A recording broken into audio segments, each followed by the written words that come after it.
Jésus et ses disciples font route à travers la Galilée, Marc 9, 30. Lorsqu'ils sont ainsi en route, surgit une question de primauté. Arrivé à la maison, il les interrogeait. En chemin, quelle réflexion faisiez-vous? Ils se taisaient, car entre eux, ils s'étaient disputés en chemin qui est le plus grand, Marc 9, 33, 34. Un peu plus tard, ils sont sur le chemin montant à Jérusalem et les précédents. Jésus, Marc 10, 32.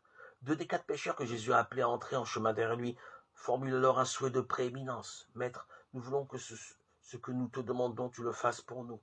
Donne-nous d'être un à ta droite et un à ta gauche, assis dans ta gloire. Marc 10, 35, 37. Dans l'un et l'autre cas, Jésus part de ce désir de glorification.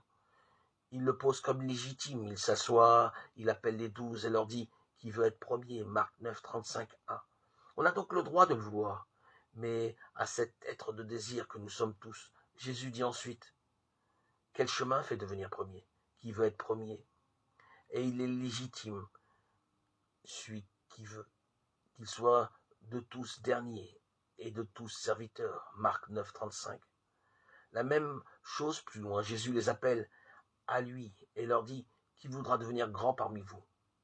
Et il est bon qu'il le veuille, sera votre serviteur, et qui voudra parmi vous être premier sera esclave de tous.